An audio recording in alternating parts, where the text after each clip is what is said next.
So now let us work around with axis center inside of Cinema 4D. In order to work with axis center, I'm going to bring in an object right over here. Let's say I'm going to bring in an object like an oil tank, which I'm going to work around with. So over here, you can see that the axis is right in its center, meaning its center point. So if I were to actually rotate this around, you can see that it is actually turning over here onto the side. And if you were to move this side, you can see that it is turning right from the center point. Let me just press Ctrl Z so it gets back onto its center position right over there. And now what I'm going to do is change the center point so that the rotation is from the other angle.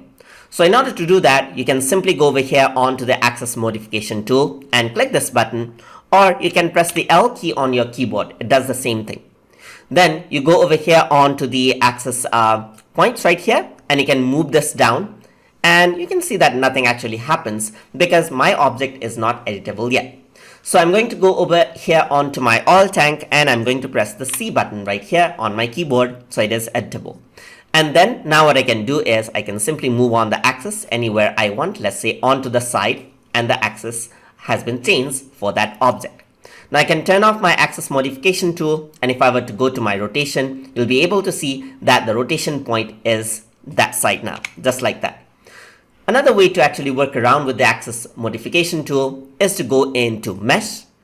Under axis, you'll be able to see axis center. So let me just click on axis center.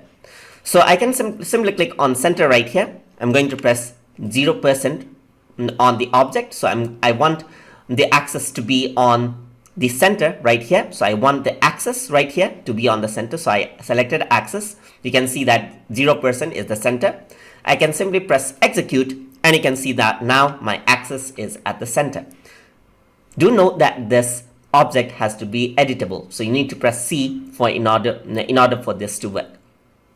You can work around with the x-axis, so minus x-axis of 100%, execute this, and you can see that it is minus x-axis to this object right over here. You can also go over here and execute this, and it's in the plus x-axis right over here, and it rotates around from that side. So you can work around with the percentage on where your axis is going to be and execute it, and you can see that the axis will be there, just like this. And that is how you can work around with the axis, just like that. Another way to actually work around with is also these. So there's center axis to and everything else, which is the same as these options right over here. This is much more easier because it gives you much more control. So that is how you can work with axis controls inside of Cinema 4D. And you can do this with any object like a figure. Let's say, for example, you can see the axis is at the bottom. So I'm going to convert this into a polygonal object that is an editable object. And now I'm going to go over here and drag this out. So let me just drag this above, just like this. Let me drag this above. Now I can simply rotate this around. So I can rotate this around, and you can see that that is the axis point. So that is how you can work around with the axis point inside of Cinema 4D. Hope you guys learned something as always. And as always, please like, comment, share, and subscribe.